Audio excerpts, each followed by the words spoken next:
मेरे प्यारे दोस्तों, तो कैसी लगी आपको कल की दुष्ट सांप और दो कौवों की कहानी? अच्छी लगी ना? तो चलो आज हम एक नई कहानी सुनते हैं। आज की कहानी है 3 मछलियों की कहानी, जो तीनों दोस्तों थी, लेकिन उनके स्वभाव में जमीन आसमान का अंतर था। तो आओ देखते हैं उनके अपने स्वभाव की वजह से उनके साथ क्या क्या हुआ। एक बार एक नदी से जुड़ा हुआ एक छोटा सा जलाशय था। वो बहुत गहरा था, तो इसलिए वो मछलियों को बहुत पसंद था, क्योंकि उसमें मछलियों के लिए बहुत सारा खाना था। उसमें छोटे छोटे से बहुत सारे पौधे भी उगे हुए थे, तो मछलियों के लिए तो वो स्वर्ग था। और वो आसपास से बहुत सारी घास और झाड़ियों से घिरा हुआ था, तो वो किसी को दिखता भी नहीं था। इसलिए नदी से सारी मछलियाँ उसमें रहने के लिए आती थी। उसी जलाशय में 3 मछलियाँ दोस्त बनकर रहती थी। उनके नाम थे अन्ना, प्रत्यु और यद्दी। लेकिन उन तीनों का स्वभाव बहुत ही अलग अलग था। अन्ना का स्वभाव था कि उसे जैसे ही किसी संकट के लक्षण मिलते थे ना, तो वो फटाफट से उसको टालने के उपाय करने लगती थी। दूसरी थी प्रत्यु।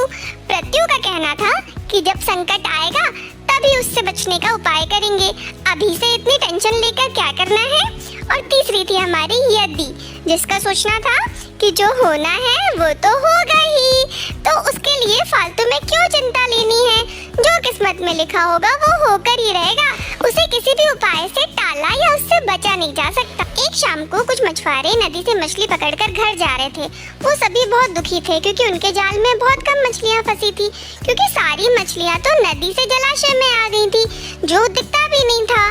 तभी उनमें से एक मछुआरे ने देखा कि झाड़ियों के पीछे से बहुत सारे पक्षी मुंह में मछलियाँ दबाए जा रहे हैं।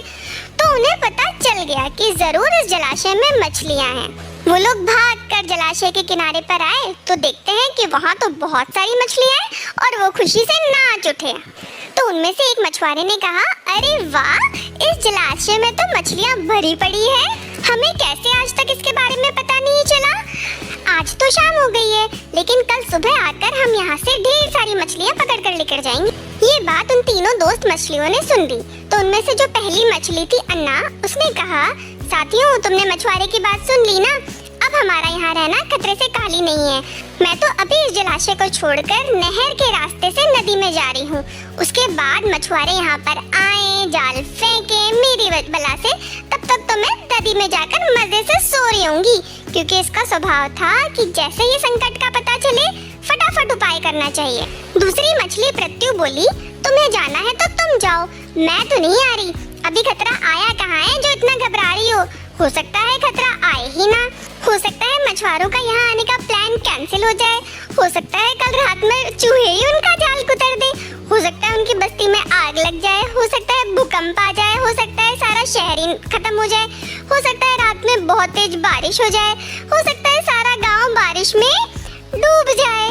इसलिए कुछ भी फिक्स नहीं है, जब होगा तब सोचेंगे, मैं तो अभी चैन से सो रही हूँ। क्योंकि उसका स्वभाव था कि जब मुसीबत आएगी उससे तभी निपटेंगे, पहले से उसकी टेंशन लेने से कुछ नहीं होता।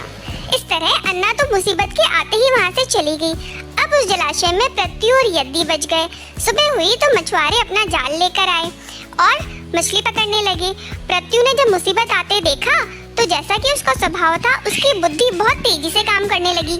उसने सोचा अब कैसे बचें। उसने आसपास देखा, कुछ भी छुपने की जगह नहीं थी। तो उसको याद आया कि इस जलाशय में एक उदबिलाव मरा पड़ा है कई दिनों से। उसकी लाश से बहुत सड़ी हुई बदबू आ रही है। उसने उस सड़ी हुई लाश को अपने ऊपर चपेट लिया। इससे वो सड़ी हुई मरी हुई बदबू उस मछली से भी आने लगी। थोड़ी ही देर में वो भी मछुआरों के जाल में फंस गई। मछुआरों ने सारी मछलियाँ खींची और उन्हें किनारे पे पलट दिया।